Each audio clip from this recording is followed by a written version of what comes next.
Hello. We just heard a lovely song sung by Robin Mark, Jesus, All for Jesus.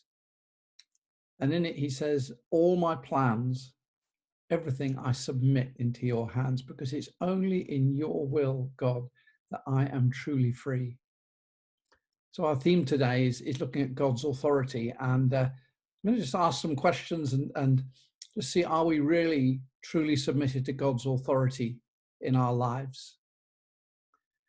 So one of the best known blocks of teachings from Jesus is Matthew chapters 5 to 7, and it's known as the Sermon on the Mount. In fact, if I move my head a little bit, you can see the mount where traditionally it's believed that Jesus sat to teach, and you can see the Sea of Galilee and other places in the background. Right at the end of that teaching session in Matthew 7, 28 and 29, we find the comment, when Jesus had finished saying these things, the crowds were amazed at his teaching, because he taught as one who had authority and not as the teachers of the law. They recognized something in Jesus. The spiritual authority is not the same as academic authority or legal authority, which has the law behind it, or Boris Johnson's authority, which has the vote of the people behind it, or any other kind of earthly authority. You recognize spiritual authority by hearing the voice of God through the speaker or by his actions and life. And you accept that authority, you submit to that authority by doing what the voice of that authority says. The religious leaders of Jesus' day had earthly authority to teach the law of Moses, and the people were expected to obey their teachings.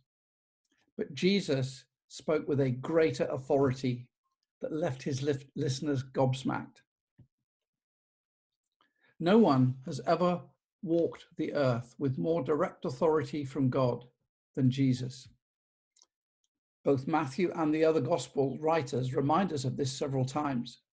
So in Matthew 1:23, it says that Jesus' name is Emmanuel, which means God with us. In John chapter 10, verse 30, he says, I and the Father are one. In John 14, verse 9, he says, anyone who has seen me has seen the Father.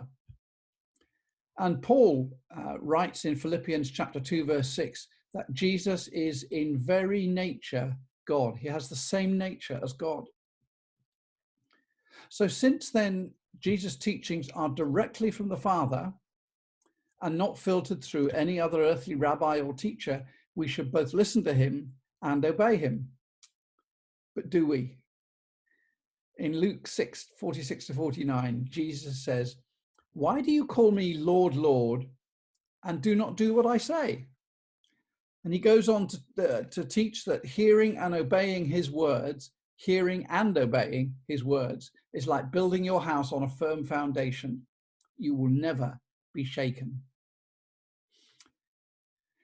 It's a biblical principle that you can only have authority if you are already under authority.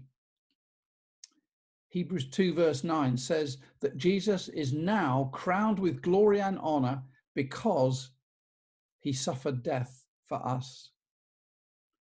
The Gospels tell of a Roman centurion who recognized this principle even better than the people around Jesus.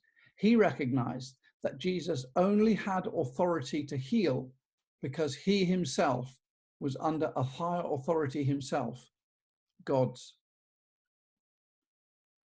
And in Philippians 2, which we've already just mentioned, we find an awesome summary of Jesus' authority. Because he accepted the will of God and submitted to it and humbled himself to save you and me, he is right now seated at the utmost highest place of authority in the whole universe, seated alongside God the Father. One day, every knee will bow before him. Us, creatures, demons, angels, whether willingly or unwillingly, every knee will bow before King Jesus.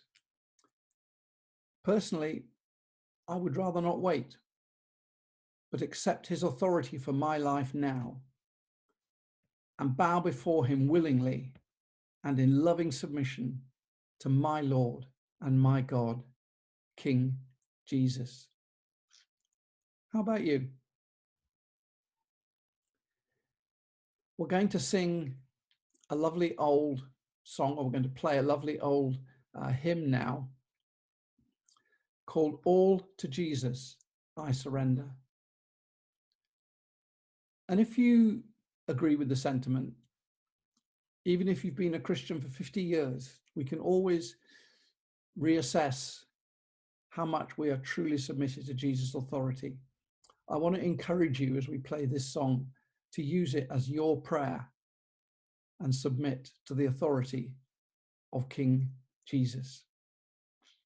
Bye-bye. God bless. Have a good day. Have a good week. Have a good life. God bless.